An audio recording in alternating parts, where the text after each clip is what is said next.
करने। श्री कृष्ण कहते हैं, जो बीत गया उसे भूल जाओ, जो कर रहे हो उस पर विश्वास रखो, जो होगा उसकी चिंता छोड़ दो।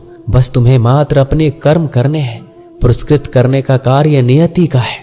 एक बार भीष्म पितामह ने श्री कृष्ण से पूछा, जल से पतला क्या है, भूमि से भारी कौन है और अग्नि से तेज क्या है, और कौन है जो काजल से काला है। श्री कृष्ण ने मनमोहनी मुस्कान के साथ उत्तर दिया, पितामह, जल से पतला ज्ञान है, भूमि से भारी पाप है, अग्नि से तेज क्रोध है और काजल से काला कलंक है।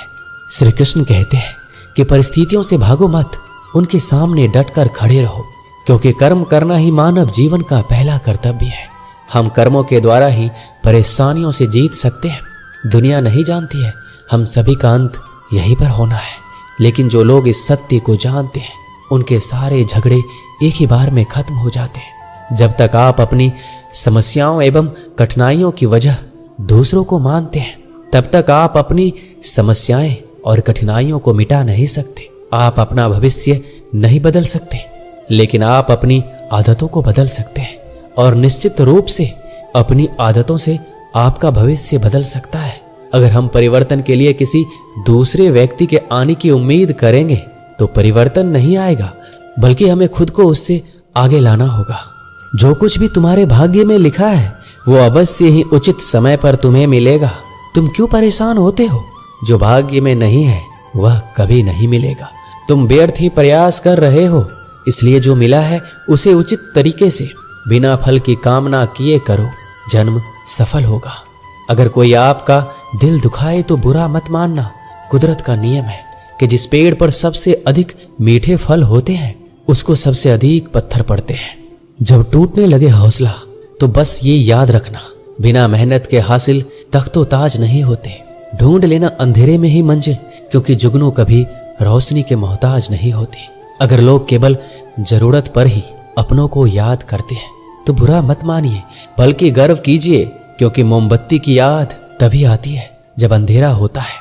समय और स्थिति कभी भी बदल सकती है, इसलिए कभी भी किसी का अपमान मत करो।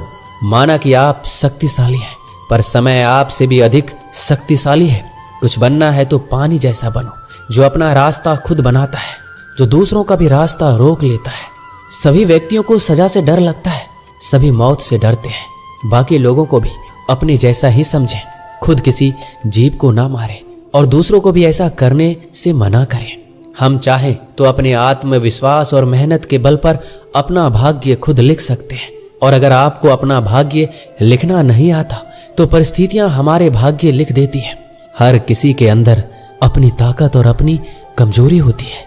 मछली जंगल में दौड़ नहीं सकती और शेर पानी का राजा नहीं बन सकता, इसलिए अहमियत सभी को देनी चाहिए। श्री कृष्ण कहते हैं, कर्म पर तुम्हारा अधिकार है, लेकिन कर्म के फलों में कभी नहीं। इसलिए कर्म को फल के लिए मत करो और ना ही काम करने में तुम्हारी आसक्ति हो। क्रोध से मनुष्य की मति मारी जाती है, जिससे स्मृति भ्रमित हो जाती है। इस स्मृति भ्रमित हो जाने से मनुष्य की बुद्धि नष्ट हो जाती है, और बुद्धि का नाश हो जाने पर मनुष्य खुद अपना ही नाश कर बैठता है। अगर संसार में आए हो तो संघर्ष हमेशा रहेगा। श्री कृष्ण ने हर परिस्थिति को जिया और जीता।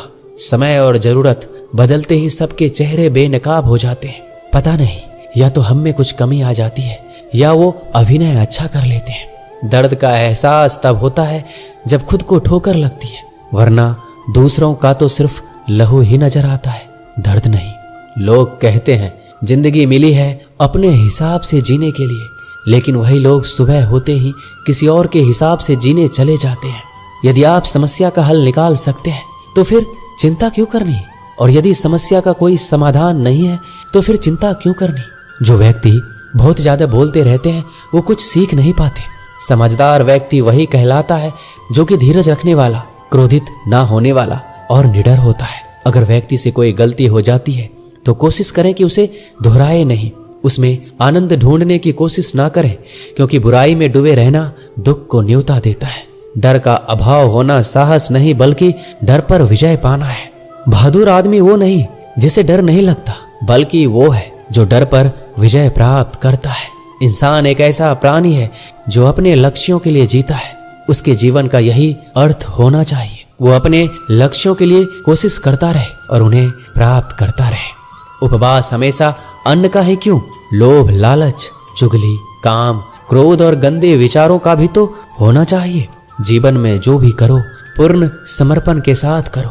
प्रेम करो तो मीरा की तरह, प्रतीक्षा करो तो सबरी की तरह, भक्ति करो तो हनुमान की तरह, और अगर शिष्य बनो तो अर्जुन की तरह।